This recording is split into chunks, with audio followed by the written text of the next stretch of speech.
Oiê! Oiê! Sejam muito bem-vindos a mais um episódio do nosso E vamos continuar a nossa leitura do livro de Ezequiel. No episódio de hoje nós vamos ler Ezequiel 17, 18, 19 e 20 e no final nós vamos fazer a nossa análise de tudo que a gente vai estar lendo hoje, tá? Eu já te convido para você ficar com a gente até o final desse vídeo e já abrir a sua Bíblia aí em Ezequiel 17. Duas águias e uma videira. A palavra do Senhor veio a mim. Filho do homem, apresente uma alegoria e conte uma parábola ao povo de Israel. Diga a eles: assim diz o soberano Senhor. Uma grande águia, com asas poderosas, penas longas e vasta plumagem de cores variadas, veio ao Líbano. Apoderando-se do topo de um cedro, arrancou o seu broto mais alto e o levou para uma terra de comerciantes, onde o plantou em uma cidade de mercadores. Depois, apanhou um pouco de sementes da sua terra e as pôs em um solo fértil. Ela as plantou como um salgueiro junto a muita água. E elas brotaram e formaram uma videira baixa e copada. Os seus ramos se voltaram para a águia, mas as suas raízes permaneceram debaixo da videira. A videira desenvolveu-se e cobriu-se de ramos, brotos e folhas. Havia, porém, outra águia grande, com asas poderosas e rica plumagem. Do lugar onde estava plantada, a videira lançou raízes, estendendo os seus ramos para ela em busca de água. Ora, havia sido plantada em terreno bom, junto a muita água, onde produziria ramos, daria frutos e se tornaria uma videira viçosa. Diga a eles: assim diz o soberano Senhor: ela sobreviverá? Onde será desraigada e os seus frutos não serão arrancados para que ela seque? Tudo o que brotar dela secará. Onde serão necessários braços fortes, nem muitas pessoas para arrancá-la pelas raízes? Ainda que seja plantada, será que sobreviverá? Não secará totalmente quando o vento leste a atingir, murchando e desaparecendo dos canteiros onde crescia? Veio depois a mim esta palavra do Senhor. Diga a esta nação rebelde: você não sabe o que essas coisas significam? Diga a eles: o rei da Babilônia foi a Jerusalém, tirou de lá o seu rei e os seus nobres e os lançou consigo de volta à Babilônia. Depois fez um tratado com um membro da família real e o pôs sob juramento. Levou também os líderes da terra para humilhar o reino e torná-lo incapaz de reerguer-se, garantindo apenas a sua sobrevivência pelo cumprimento do seu tratado. No entanto, o rei se revoltou contra ele e enviou os seus mensageiros ao Egito, pedindo cavalos e um grande exército. Será que ele sobreviverá? Escapará aquele que age dessa maneira? Romperá ele o tratado e ainda assim escapará? Tão certo como eu vivo, declara o soberano Senhor, ele morrerá na Babilônia, na terra do rei que o pôs no trono, cujo juramento ele desprezou e cujo tratado rompeu. O faraó, com o seu poderoso exército e os seus batalhões, não será de nenhuma ajuda para ele na guerra. Quando rampas e obras de cerco forem construídas para destruir muitas vidas. Como ele desprezou o juramento quando rompeu o tratado feito com um aperto de mão e fez todas essas coisas, de modo algum escapará. Por isso, assim diz o soberano Senhor: tão certo como eu vivo, farei cair sobre a cabeça dele o meu juramento, que ele desprezou, e a minha aliança, que ele rompeu. Estenderei sobre ele a minha rede, e ele será pego no meu laço. Eu o levarei para a Babilônia, e ali executarei juízo sobre ele, porque me foi infiel. Todas as suas tropas em fuga cairão à espada, e os sobreviventes serão espalhados aos ventos. Então vocês saberão que eu, o Senhor, falei.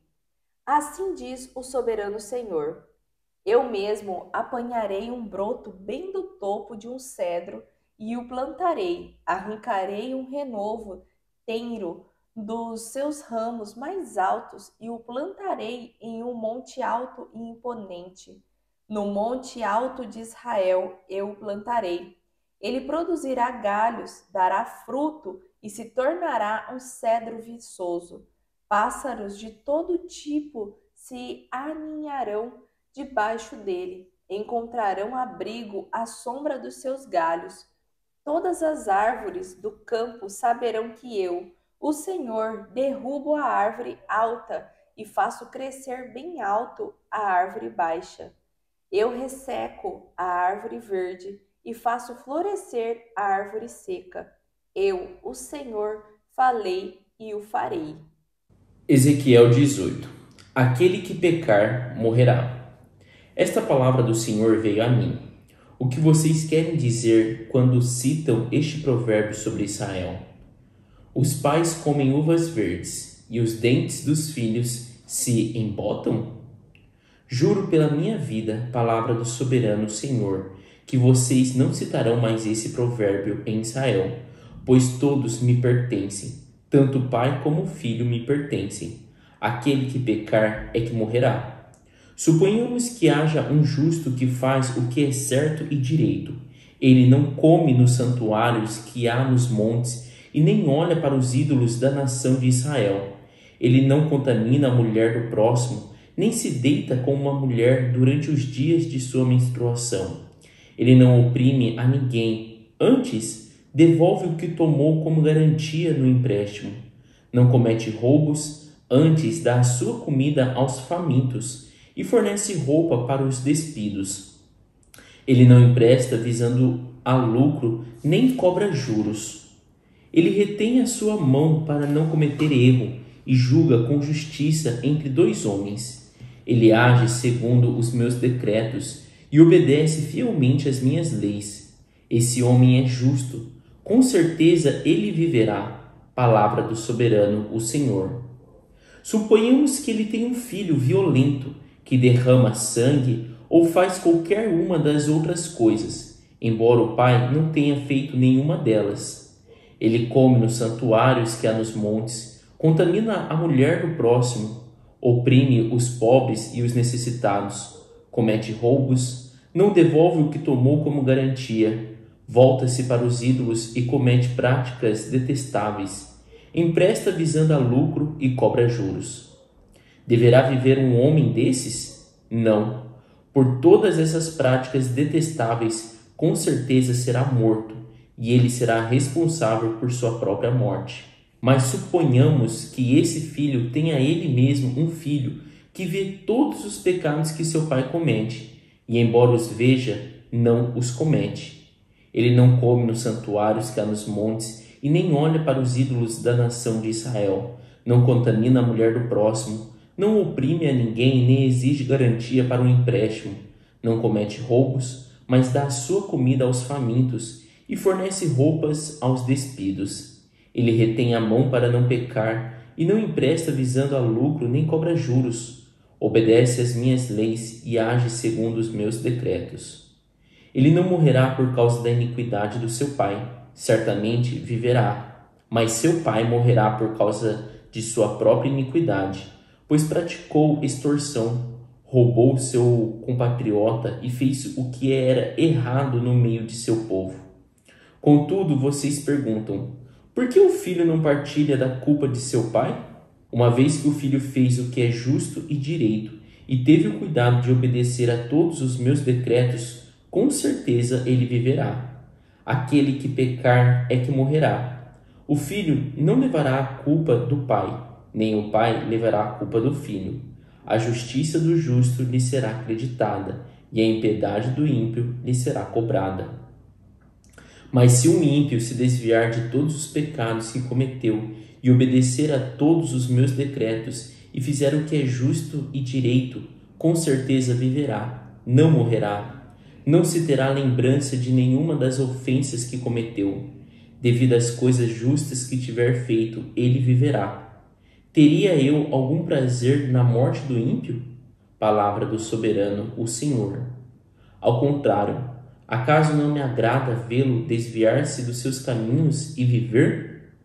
Se, porém, um justo se desviar de sua justiça e cometer pecado e as mesmas práticas detestáveis dos ímpios, deverá ele viver? Nenhum de seus atos justos será lembrado. Por causa da sua infidelidade de que é culpado e por causa dos pecados que cometeu, ele morrerá. Contudo, vocês dizem: o caminho do Senhor não é justo. Ouça, ó nação de Israel, o meu caminho é injusto? Não são os seus caminhos que são injustos? Se um justo desviar-se de sua justiça e cometer pecado, ele morrerá por causa disso. Por causa do pecado que cometeu, morrerá. Mas se um ímpio se desviar de sua maldade e fizer o que é justo e direito, ele salvará sua vida, por considerar todas as ofensas que cometeu e se desviar delas. Ele com certeza viverá, não morrerá. Contudo, a nação de Israel diz: o caminho do Senhor não é justo. São injustos os meus caminhos, ó nação de Israel? Não são os seus caminhos que são injustos? Portanto, ó nação de Israel, eu os julgarei, a cada um de acordo com os seus caminhos. Palavra do soberano, o Senhor. Arrependam-se, desviem-se de todos os seus males, para que o pecado não cause a queda de vocês. Livrem-se de todos os males que vocês cometeram e busquem um coração novo e um espírito novo. Por que deveriam morrer, ó nação de Israel? Pois não me agrada a morte de ninguém. Palavra do soberano, o Senhor. Arrependam-se e vivam. Ezequiel 19. Lamento pelos príncipes de Israel. Levante um lamento pelos príncipes de Israel e diga: que leoa foi a sua mãe entre os leões. Ela se deitava entre os leõezinhos e criava os seus filhotes. Um dos seus filhotes tornou-se um leão forte. Ela aprendeu a despedaçar a presa e devorou homens. As nações ouviram a seu respeito e ele foi pego na cova delas. Elas o levaram com ganchos para a terra do Egito. Quando ela viu que a sua esperança não se cumpriu, quando viu frustrada a sua expectativa, escolheu outros dos seus filhotes e fez dele um leão forte. Ele vagueou entre os leões, pois agora era um leão forte. Ele aprendeu a despedaçar a presa e devorou homens. Arrebentou as suas fortalezas e devastou as suas cidades. A terra e todos os que nela estavam ficaram aterrorizados com o seu rugido. Então as nações vizinhas o atacaram, estenderam a sua rede para apanhá-lo, e ele foi pego na armadilha que fizeram. Elas o puxaram com ganchos para dentro de uma jaula e o levaram ao rei da Babilônia.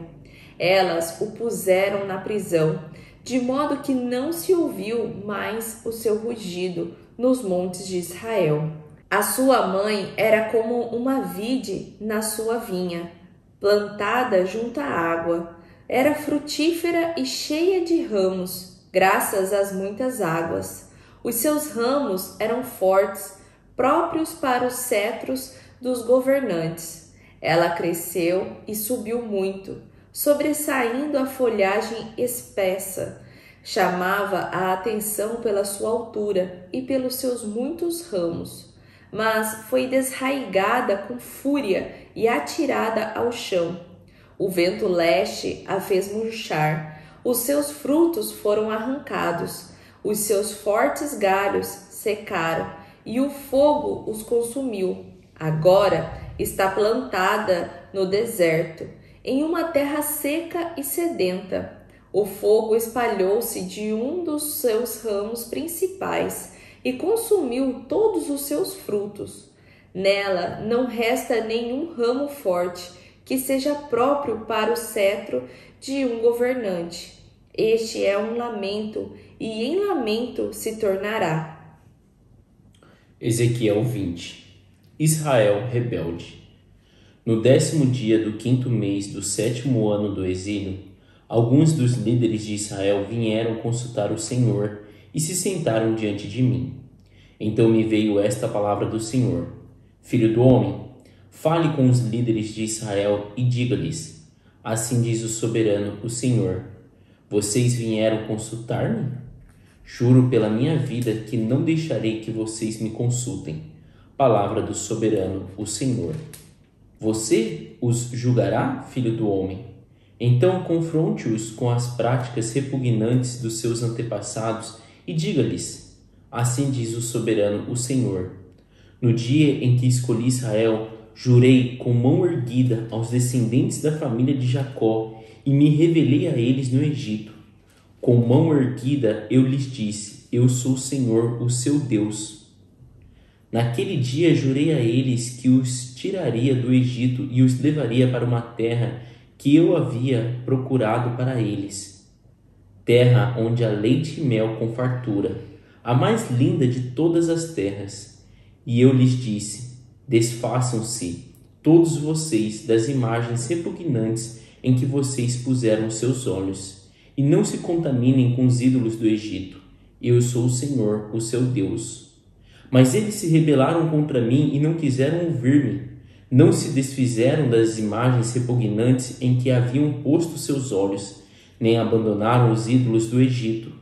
Por isso eu disse que derramaria a minha ira sobre eles e que lançaria a minha indignação contra eles no Egito. Mas por amor do meu nome eu agi, evitando que o meu nome fosse profanado aos olhos das nações entre as quais eles estavam e à vista de quem eu tinha me revelado aos israelitas para tirá-los do Egito. Por isso eu os tirei do Egito e os trouxe para o deserto. Eu lhes dei os meus decretos e lhes tornei conhecidas as minhas leis, pois aquele que lhes obedecer, por elas viverá. Também lhes dei os meus sábados como um sinal entre nós, para que soubessem que eu, o Senhor, fiz deles um povo santo. Contudo, os israelitas se rebelaram contra mim no deserto. Não agiram segundo os meus decretos, mas profanaram os meus sábados e rejeitaram as minhas leis, sendo que aquele que lhes obedecer, por elas viverá. Por isso eu disse que derramarei a minha ira sobre eles e os destruirei no deserto. Mas por amor do meu nome eu agi, evitando que o meu nome fosse profanado aos olhos das nações, à vista das quais eu os havia tirado do Egito. Com mão erguida também jurei a eles que não os levaria para a terra que eu lhes dei, terra onde há leite e mel com fartura, a mais linda de todas as terras, porque eles rejeitaram as minhas leis, não agiram segundo os meus decretos e profanaram os meus sábados, pois os seus corações estavam voltados para os seus ídolos. Olhei, porém, para eles com piedade e não os destruí, não os exterminei no deserto. Eu disse aos filhos deles no deserto: não sigam as normas dos seus pais, nem obedeçam às leis deles, nem se contaminem com os seus ídolos. Eu sou o Senhor, o seu Deus. Ajam conforme os meus decretos e tenham cuidado de obedecer às minhas leis. Santifiquem os meus sábados, para que eles sejam um sinal entre nós. Então vocês saberão que eu sou o Senhor, o seu Deus. Mas os filhos se rebelaram contra mim, não agiram de acordo com os meus decretos, não tiveram cuidado de obedecer às minhas leis, sendo que aquele que lhes obedecer viverá por elas, e profanaram os meus sábados. Por isso eu disse que derramaria a minha ira sobre eles e lançaria o meu furor contra eles no deserto.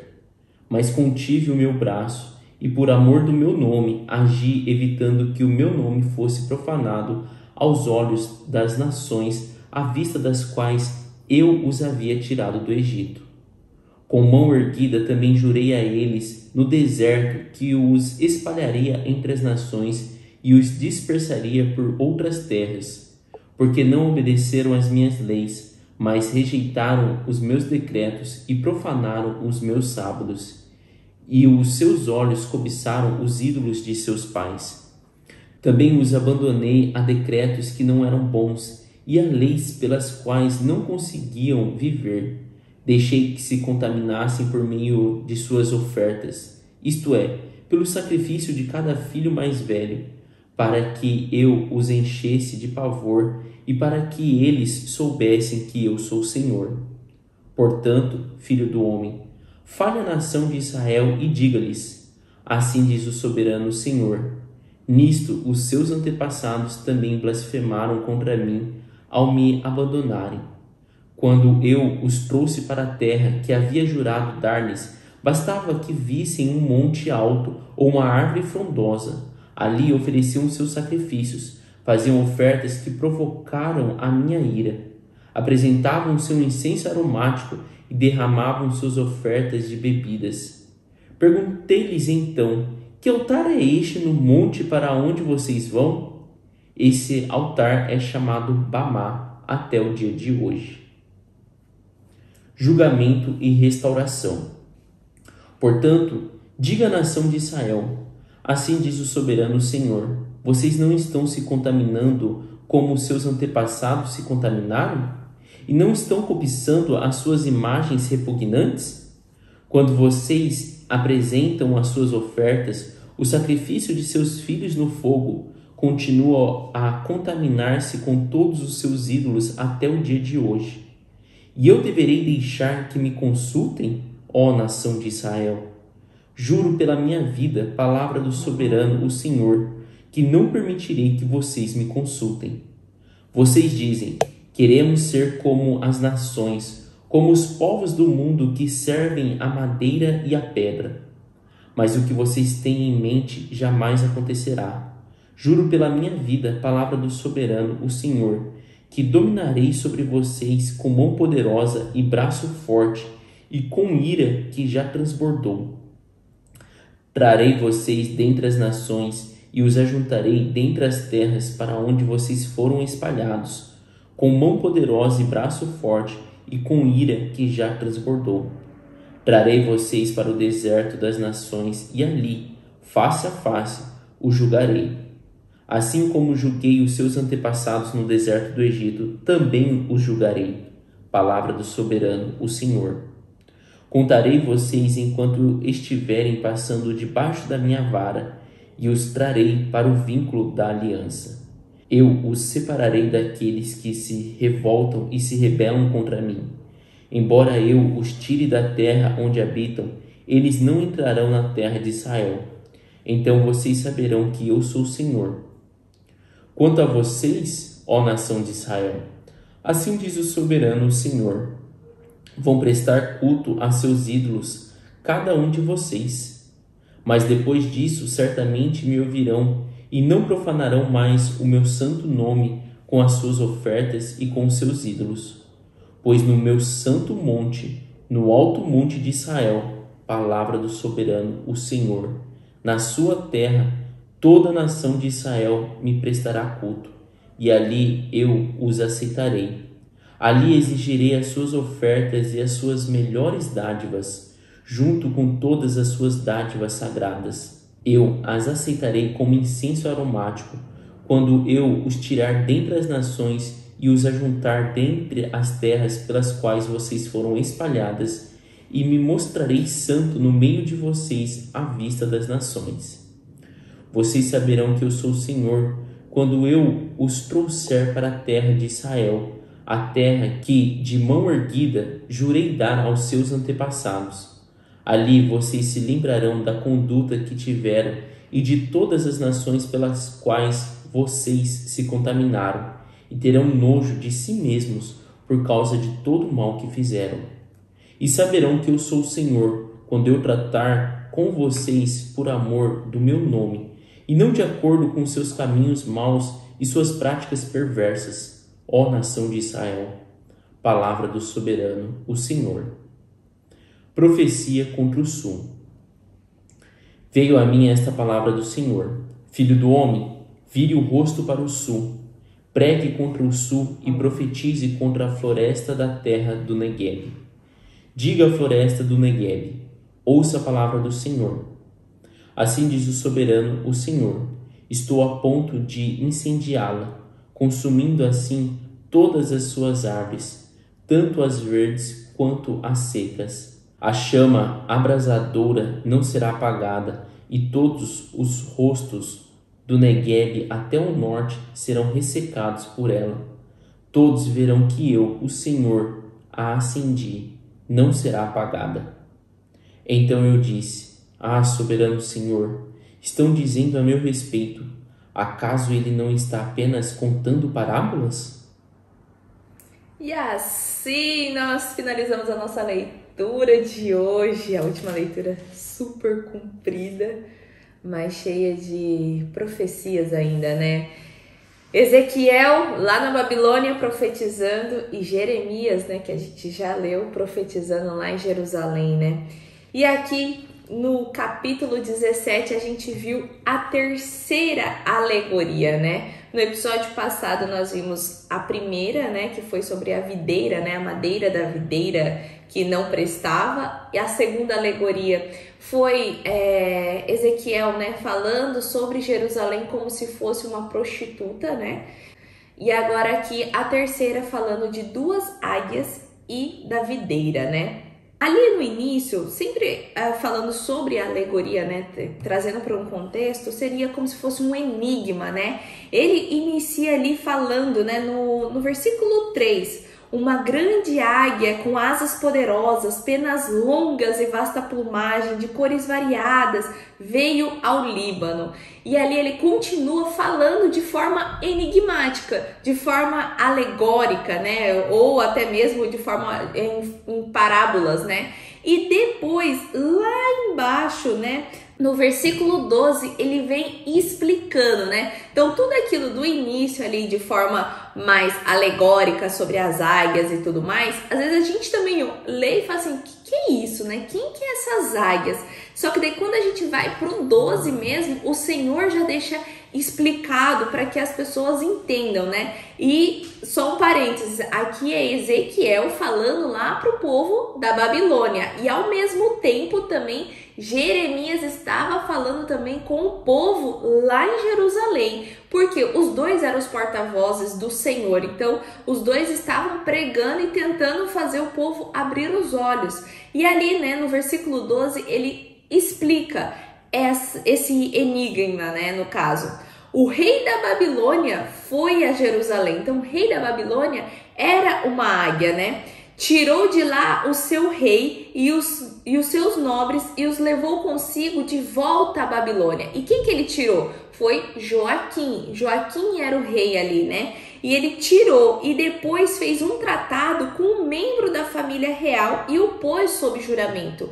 E quem era esse membro? Foi Zedequias. Então, o rei da Babilônia, Nabucodonosor, foi lá e retirou, né, como ele falava, do cedro mais alto, o rei, que era Joaquim, e colocou sobre um acordo Zedequias. Então, ele havia um juramento, né? Ele tinha um juramento em nome do Senhor com Nabucodonosor, rei da Babilônia. Só que depois, né, disso, ele foi e se humilhou ao rei do Egito. Zedequias, tendo um tratado com Nabucodonosor, foi ao rei do Egito fazer uma aliança, né, pedindo cavalos e um grande exército.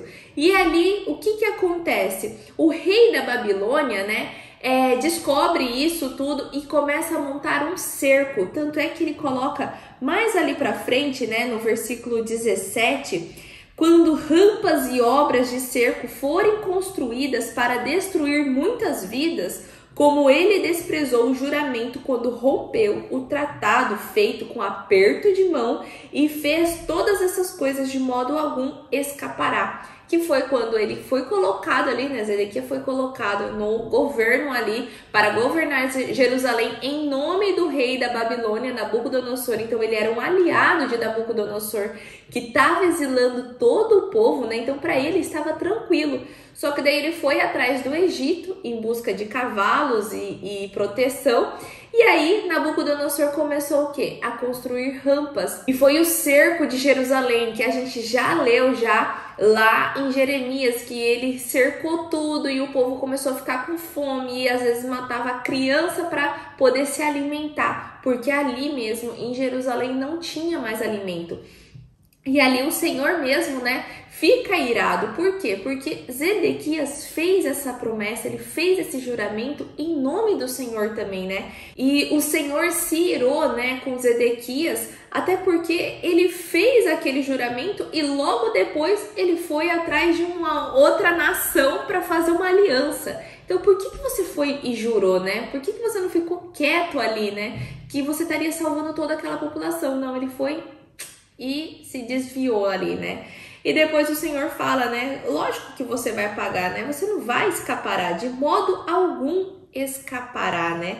E depois o Senhor vem e coloca, falando sobre uma profecia, vamos dizer assim, né? Lá no versículo 22 ao 23, falando sobre um novo cedro, né? Que ele vai apanhar lá do mais alto topo. E quando ele fala de cedro, que ele vai plantar e vai ser um renovo, é uma forma de uma linguagem messiânica, né? Da vinda de um Messias. Então aqui o Senhor já está profetizando já a vinda de Cristo. Então ele fala sobre essa alegoria, né? Sobre essa parábola, falando o que o povo ali de Jerusalém fez, o que estava acontecendo ali, e dá também um alívio, né? Um renovo ali para o povo, ao mesmo tempo que ele está mostrando a desgraça ali que aconteceu, ele mostra da onde vai vir um renovo, né? E depois, quando a gente vai ali para o capítulo 18, é bem legal da gente entender, né, que ele já começa falando sobre um provérbio que era muito falado, né, pelo povo de Israel ali, né, na Babilônia, que era: os pais comem uvas verdes e os dentes dos filhos se embotam. E aqui era um provérbio que significava assim, que os filhos estavam pagando pelo pecado dos pais. Então os pais iam lá, comiam uvas verdes, né, uvas que não estavam prontas para serem comidas, mas era o dente dos filhos que se embotavam, ficavam amargas, né? Então aqui era como assim, se o povo que estava lá na Babilônia, o povo que estava exilado, estava falando assim: olha, gente, nós estamos aqui presos, exilados, não por culpa nossa, mas por culpa, né, dos nossos pais. Eles não reconheciam o erro que eles estavam cometendo. E ali Deus, através de Jeremias, começa a falar assim: galera, isso não procede, isso não vai acontecer, ninguém vai pagar pelo pecado e pelo erro do outro. Só vai pagar o pecado aquele mesmo que comete o pecado, né? E aqui ele vem falando sobre 3 gerações, né? Então tem, vamos dizer assim, começa pelo avô, né? Mas ele começa aqui por uma pessoa, depois vai passando para o filho e para o outro filho.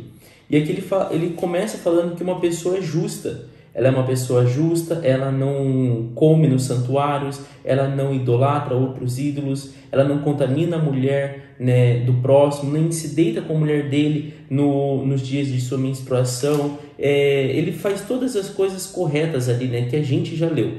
Daí ele fala, ele coloca contextualiza essa primeira pessoa que é justa. E daí ele vem e fala assim que essa pessoa tem um filho que é violento, que derrama sangue. E daí ele fala ali que come nos santuários, que há nos montes, contamina as mulheres dos próximos, e vai explicando sobre o filho que essa pessoa teve. E ele fala ali, né, no versículo até 13: deverá viver um homem desses? Não, por todas essas práticas detestáveis, com certeza será morto, e ele será responsável por sua própria morte. Então o pai era bom e teve um filho ruim. Quem vai morrer é o filho ruim. Porque ele até coloca: deverá esse homem viver? Jamais, né? Então ele coloca aquilo. Daí depois ele vem e muda, inverte a jogada. Coloca que essa pessoa, né, que era ali vamos dizer assim, o filho, né, tem um outro filho, que seria o neto do primeiro, né? Pra gente entender aqui, mas ele coloca assim: esse pai ruim, ele tem um filho que é bom. Então esse filho, mesmo vendo lá todos os pecados que o pai cometeu, ele age de forma diferente. Vamos dizer assim que esse daqui do versículo 15 age conforme o vô era, né? E ele coloca ali, não come nos santuários, não come nos santuários que há nos montes, não faz idolatria, não contamina a mulher do próximo, tudo certinho. E daí ele fala, ele, né, no versículo 17, ele não morrerá por causa da iniquidade do seu pai, certamente viverá, mas seu pai morrerá por causa de sua própria iniquidade, pois praticou extorsão, roubou seu compatriota e fez o que era errado no meio do seu povo. E é uma coisa muito legal da gente entender que é sobre essa herança, né? Vamos dizer assim, herança de pecados, como se um filho pagaria pela iniquidade do seu pai, né? E aqui a gente vê que o povo, né, de Israel ali, que estava na Babilônia já exilado, achava que eles não tinham feito nada de errado, que eles eram os certinhos, que eram os pais deles que estavam cometendo.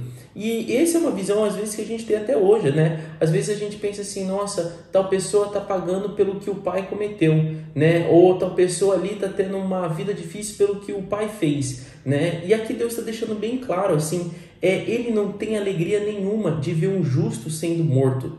O justo merece viver e que ele viva em abundância. Então aqui, tipo assim, Deus já deixa claro, tanto para o povo, né, que estava vivendo naquela época, e para a gente, que ninguém pagará pela injustiça do outro. Se você é um injusto, você vai pagar pela sua injustiça. E se você é um justo, você viverá pela sua justiça. E uma coisa que eu acho muito bacana aqui, né, coloca no versículo 24. Se, porém, um justo se desviar de sua justiça e cometer pecado e as mesmas práticas detestáveis dos ímpios, deverá ele viver? Nenhum de seus atos justos será lembrado, por causa da sua infidelidade de que é culpado e por causa dos pecados que cometeu, ele morrerá. E daí antes, né, ele ainda coloca no versículo 21, mas se um ímpio se desviar de todos os pecados que cometeu e obedecer a todos os meus decretos e fizer o que é justo e direito, com certeza viverá, não morrerá. Então, tanto o versículo 24 ali, como o versículo 21, ele se trata dessa mudança de comportamento. Então, isso é muito legal da gente entender. No 24 eu sou justo, eu sou, tipo assim, como a gente pode dizer assim, eu tenho já uma vantagem na minha poupança aqui, eu já fiz muita justiça, minha poupança já tá gorda. E aqui vem falando assim, amigão, se você é justo, bacana, mas chegou um momento que você praticou a sua injustiça, ele coloca, nenhum de seus atos justos será lembrado. E você pagará pela sua injustiça morrendo. E da mesma forma que uma pessoa que não é justa, né, que é uma pessoa ali, é um ímpio, se em algum momento ele mudar de caminho e começar a praticar a justiça, ele viverá. Então aqui a gente, tipo assim, se alegra de saber que não é todo aquele, né, tipo assim, vamos dizer assim, uma pessoa que está presa porque cometeu roubo, ou uma pessoa que está presa porque cometeu estupro, não sei. A gente achar que aquela pessoa não merece o perdão de Deus e que aquela pessoa às vezes não pode ser, né, renovada, não pode ser transformada. E aqui Deus deixa muito claro que sim, essas pessoas podem ser transformadas, que se elas decidirem mudar os comportamentos dela, tipo assim, o plano que Deus tem para a vida delas é muito maior, né, do que todo aquele pecado que ela carregou, que toda aquela injustiça que ela já cometeu, né? E chama atenção para nós que praticamos, né, às vezes ali a justiça e às vezes falhamos no negócio achando que aquilo, né, vai passar despercebido, porque, nossa, a gente já fez tanta coisa justa, né, Deus vai relevar isso daqui. Então, tipo assim, é legal da gente entender, né, o legal da leitura da Bíblia é a gente entender como Deus age, como que é realmente assim, a visão que Deus tem para o ser humano, né? E ali depois no 25 ele vem ali se debatendo com o povo, né? Colocando assim, você, povo de Israel, tá falando que meu caminho é injusto? Olha para vocês estão aqui por causa de vocês, por causa do comportamento de vocês. É injusto eu ver vocês praticando coisas erradas e deixar que vocês vivam, né, tranquilos e felizes, né, para sempre? É injusto eu praticar justiça entre vocês? Então, assim, não vem aqui falando, né, tipo assim, é Deus mostrando, tipo assim, a ira dele, falando assim, não vem aqui falar para mim que o meu caminho é injusto. O que eu tô praticando não é nenhuma injustiça, não, e sim justiça, né, para com vocês. E então, assim, para finalizar, a gente vê ali que no 30 ele coloca, né, arrependam-se, desviam-se de todos os seus males, para que o pecado não cause a queda de vocês.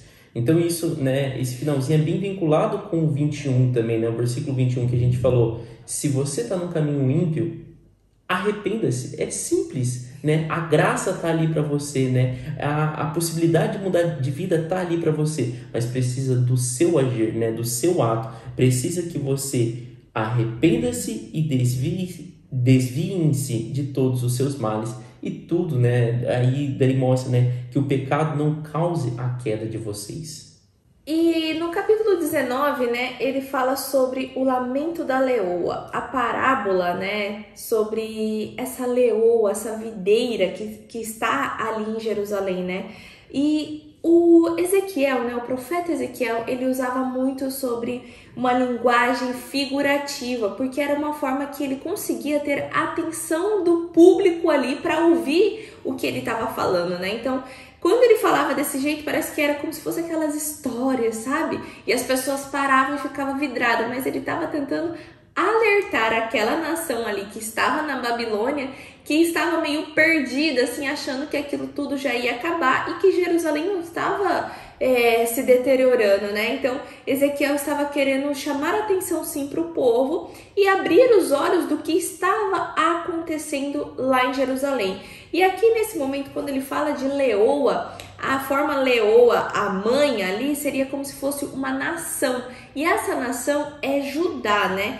Então, ali ele pede para levantar um lamento pelos príncipes de Israel, que leoa foi a sua mãe, que foi Judá ali, né? E quando ela fala de leãozinhos, né, seria os reinos que se teve, né? E aqui, especificamente, fala sobre dois leões, que o primeiro seria provavelmente Jeoacás, né? E o segundo pode ser tanto o rei Joaquim como o rei Zedequias. Porém, no final ali, quando ela vai explicando um pouco mais e fala que com gancho, né? Ali no versículo 9, eles o puxaram com ganchos para dentro de uma jaula e o levaram ao rei da Babilônia.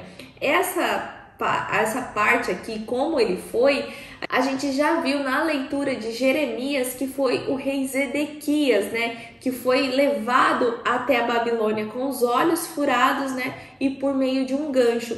Então aqui Ezequiel estava querendo, bem dizer, alertar o povo do que ia acontecer lá em Jerusalém, né? Então ele estava usando dessa forma de parábolas e mostrando como que era esses leõezinhos, né, da tribo de Judá ali, especificamente do povo de Jerusalém.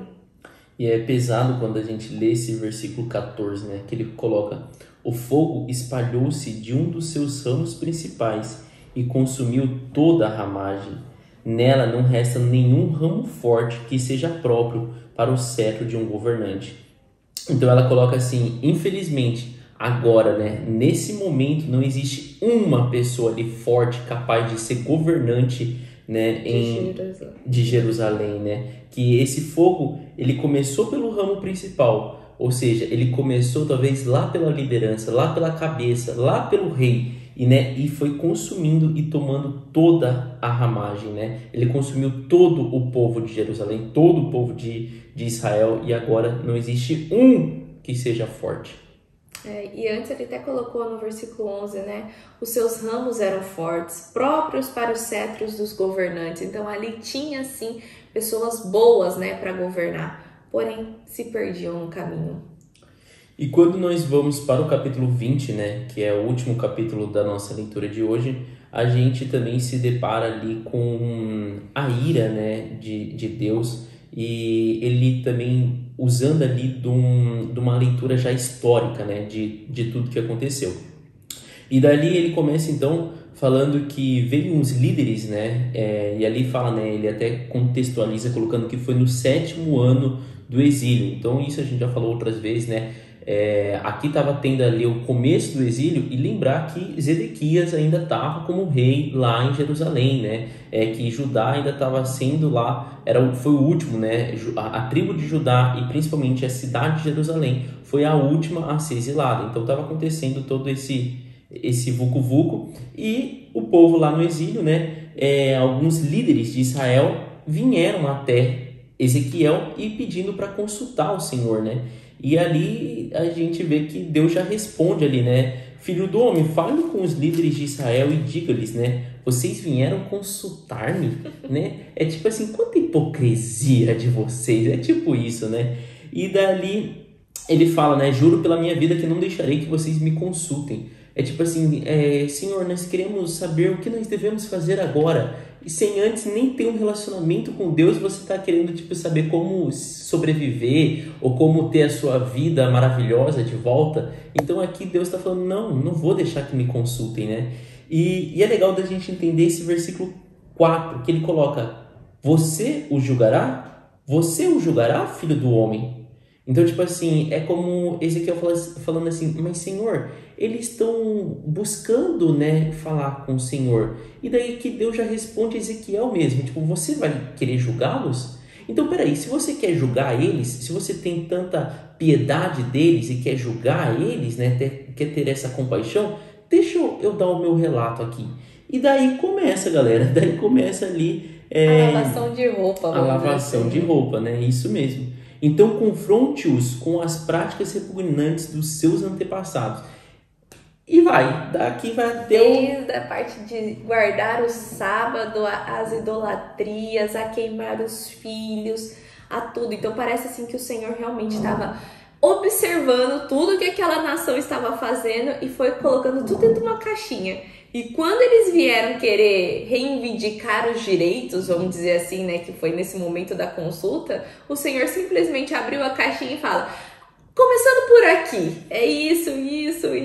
Tanto é que a nossa leitura do 20 foi longa, né? Exatamente. E aqui é legal da gente entender que isso aqui não se contrapõe com o que a gente leu lá no versículo 18 sobre pais, né, filhos pagarem pelos pecados dos pais. Não tem nada a ver, mas é que Deus está simplesmente só falando assim, olha, deixa eu falar quantas vezes eu já tive compaixão por vocês e como foi todo o processo. E isso daqui, gente, a Bíblia, né, ela relata tudo. E o povo também tinha conhecimento da Bíblia. Então, tipo assim, deixa eu explicar para vocês, desde quando vocês saíram lá do Egito, quando eu escolhi vocês para ser meu povo, eu cuidei de vocês, eu tirei vocês e eu só pedi uma coisa. Isso é legal da gente entender. O povo, quando morava lá no Egito, era cultural deles e eles tinham muito acesso com a poligamia, que era você ter vários deuses, né? E quando Deus tira eles do Egito, é muito legal que Deus ele não pede,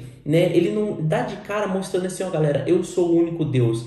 Mas ele só pede, adorem somente a mim. Então ele não vai e bate com o povo falando assim, olha, galera, não existe outros deuses, só existe um. Ele simplesmente só fala, adorem somente a mim. Depois eu vou mostrando para vocês que só existe um. Porque ia ser um choque muito diferente falando assim, olha, esses outros deuses não existem, né? Então é legal da gente entender que ele chega e fala, desde lá do começo eu pedi para vocês adorarem somente a mim, e logo depois vocês se perdem, que é ali quando eles constroem até o bezerro de ouro, quando simplesmente Moisés Sinai, né? vai, sobe e em poucos dias eles já se perdem. E daí ele vem relatando tipo tudo. Ele falou, eu deixei vocês no deserto. Isso também é legal da gente entender que está escrito na leitura, né? Muita gente acredita que o tempo, né, do deserto era para ser 40 dias. E não, é que Deus deixa bem claro, inclusive na leitura de hoje. É no deserto que eu apresentei as leis e os decretos para vocês. Foi lá no deserto que eu apresentei o tabernáculo e como deveria ser o relacionamento comigo. Então, tipo assim, ali mostra, quando a gente leu lá em Êxodo, que eles ficaram em torno de 2 anos no deserto. E esse era o tempo normal, era o tempo realmente que Deus tinha preparado. Mas logo o povo se perde, né? O povo começa a se reivindicar por coisas, o povo vai se... Não confiar também nele, né? Quando viu lá que a terra estava dominada por gigantes e ali estremeceram, né? Aí foi a ira também do Senhor. Poxa, olha de tanta coisa que vocês já passaram, lutas que vocês batalharam ali de 300 contra milhões, vamos dizer assim, e vocês ganharam. Vocês acham que eu não tô com vocês, né? Então isso foi também a decepção do Senhor, por isso que aumentou também o tempo deles no deserto, após tantas demonstrações ali de quem era Deus na vida deles,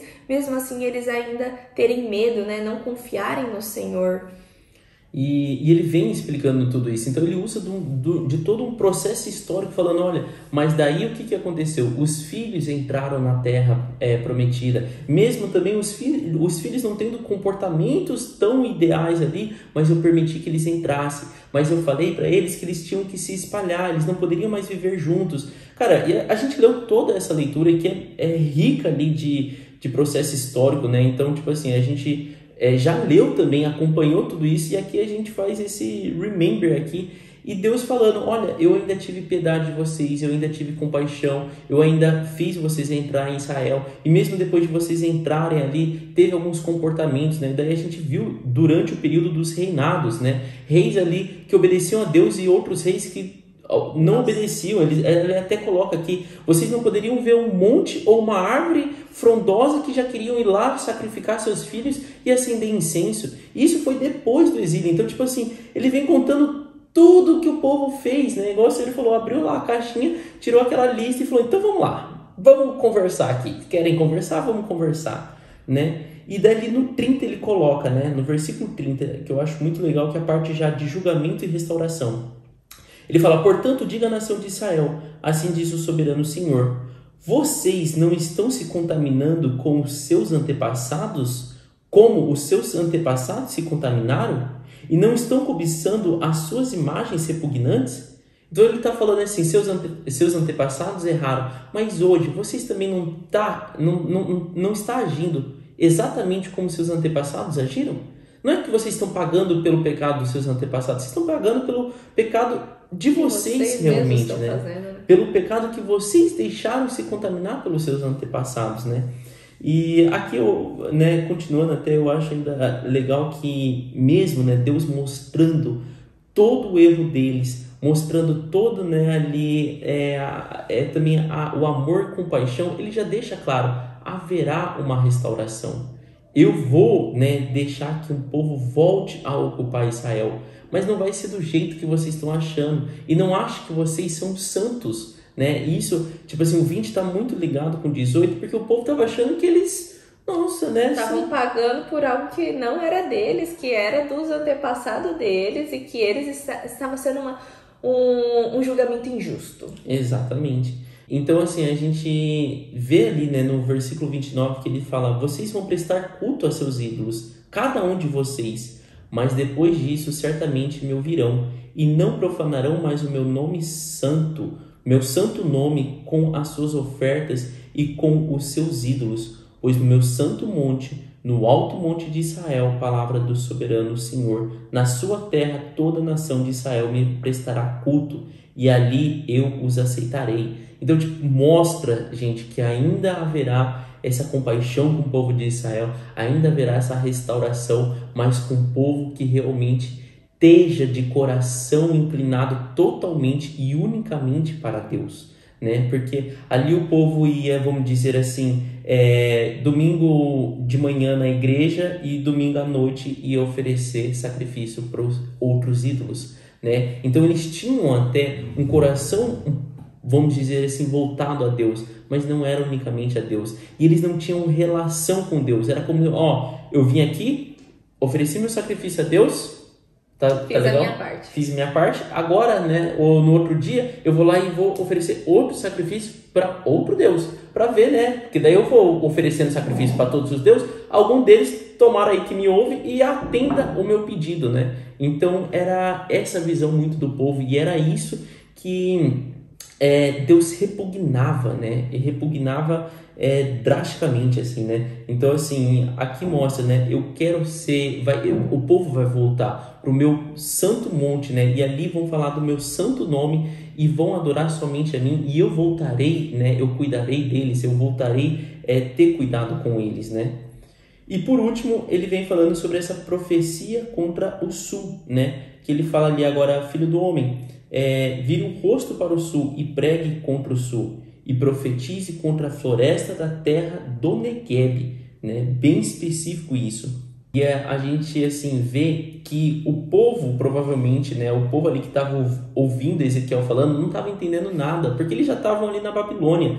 E aqui quando fala, gente, sobre essa floresta da terra de Negueb, essa região sul de Israel, que pegava ali Judá e Jerusalém. Então, tipo assim, Deus já está falando, olha, depois que eu contei tudo isso para os seus ouvintes, né, para esses líderes que estavam ali querendo consultar, agora já aproveita, né, termina ali, vira para o sul e já profetize que haverá um fogo. E esse fogo é a justiça de Deus, né, na floresta do Negueb. E ali o povo vai até, ele fala, né, terão o rosto ressequido por esse calor, por esse fogo. Então ele só está falando assim, termine agora, né? Vou terminar minha fala, você já profetizando que esse julgamento vai vir para o povo de Judá e para o povo de Jerusalém. E é legal da gente ver assim que o povo não estava entendendo nada, porque até no versículo 49 ele fala aqui, né? Então eu disse, soberano Senhor, estão dizendo a meu respeito, acaso ele está apenas contando parábolas? Tipo assim, exatamente. Então, principalmente sobre esse fogo do Negueb, é uma coisa que nós, né, entendemos depois de ler, né, e muitas pessoas entenderam, porque era o que Jeremias estava vivenciando lá em Judá e Jerusalém, né? Mas é que o povo falou assim, será que ele está falando, né, em parábolas, né? Mas é só para contextualizar que esse versículo, né, 45 em diante, já está se referindo, né, sobre ao fim, sobre esse juízo de Deus lá para o sul de Israel, né? Eu acho que é isso, né, que a gente tem para compartilhar com vocês hoje. Esse episódio foi um tanto mais longo, mas ele é carregado aí de muita profecia, de muito detalhamento, onde o Senhor nos chama a atenção, né, principalmente até para nós meros mortais, vamos dizer assim, quando estivermos no momento de angústia, aflição, passando por alguma coisa ruim, que é comum a gente falar assim, nossa Deus, mas por que eu tô passando isso? Isso é injusto e que não sei o que, mas do que ficar reclamando, né? Mas sim peça, né, para o Senhor abrir os seus olhos espirituais, abrir os seus ouvidos espirituais para entender o que você fez de errado, né? Porque eu acredito muito que ninguém paga por nada que você não fez. Vamos dizer assim, você não está passando por um fardo pesado que não é seu. Você está passando por algo que é para você. Mas do que você ficar se lamentando e sendo coitadinho, peça para que você tenha essa sabedoria de entendimento para você não cometer novamente esse erro, ou então até mesmo para você melhorar as suas atitudes e passar por essa maré turbulenta aí mais rápido, né? Mas não se coloque como um coitado, né? Como o povo aqui de Israel estava se colocando como se fosse o culpado, fossem os pais deles, os avós deles, sendo que eles estavam praticando errado, né? E isso também é normal para nós. A gente não consegue às vezes se ver no espelho e ver que é a gente. O errado é a gente, né? A gente consegue muito olhar para o outro e culpar o outro, mas quando é para nós nos olharmos e analisarmos quais são as atitudes que não agradam ao Senhor, a gente é o primeiro a falar, não, eu tô certinho, eu leio a Bíblia, eu caminho certo, eu não mato ninguém, eu não faço isso, eu cumpro os 10 mandamentos, mas opa, peraí, tem muito mais além disso, né? Igual o Jason mesmo mostra, olha o tanto de coisa que a gente já leu para mostrar de vários detalhes o que desagrada ao Senhor. Então, vigia. E existe, né? É legal também da gente entender que existe muitas dificuldades que também é para gerar um crescimento na gente, né? Então, igual quando a gente vê igual Davi ali, foi já colocado como rei e teve que fugir por 20, 30 anos Ele quase. já foi ungido, Ele né? foi E não foi ungido. colocado direto. Exatamente, para poder assumir como reinado, né? Então tem coisas na vida, né, que a gente tem que parar de sempre perguntar às vezes, né? Igual a senhora falou, né? Parar de fazer de vítima e tentar ter um relacionamento com Deus. Deus, né? Isso é eu pagando por alguma atitude errada que eu fiz, né? Como eu posso mudar isso? Como isso pode, né, me acrescentar na minha vida? Porque é aquela frase que não é bíblica, mas que eu acho muito bacana mar calmo não faz um bom marinheiro. Às vezes, né, Deus coloca a gente em algumas dificuldades também para que nós saibamos como lidar com isso, né? Você às vezes nunca vai ter uma empresa com 100 funcionários se você não sabe lidar com 10. Então, tipo, se 10 estão te estressando, estão te matando, por que Deus vai te dar uma empresa com 100 funcionários? Você vai morrer, vai ter depressão, né? Então, assim, é legal da gente saber, né? Existem vários tipos de problemas, vários tipos de dificuldades, mas sempre a gente tem que buscar o relacionamento com Deus para que Ele nos dê discernimento, né? De como resolver. Não querer assim, Deus, resolva esse problema para mim, mas sim pedir discernimento e sabedoria de como resolver aquilo, por que tem que resolver aquilo, como lidar com aquilo, né? Exatamente. E é isso, minha gente. Já vou te convidar aí para você curtir esse vídeo, se inscrever no nosso canal e ativar o seu sininho para estar conosco no próximo episódio, tá bom? E nos vemos amanhã. Um beijo. Tchau! Oiê! Parabéns! Você concluiu mais um episódio do nosso Bíblia Cast. Aqui do lado eu já deixei o quê? Nosso canal para você estar se inscrevendo e aqui abaixo o sininho para você já deixar ativado e ser notificado sempre quando a gente lançar o próximo episódio. E o próximo episódio já tá aqui também para você estar assistindo e crescendo cada vez mais espiritualmente, viu? Então vai lá, já clica aqui e já assista o próximo episódio. Nos vemos! Tchau!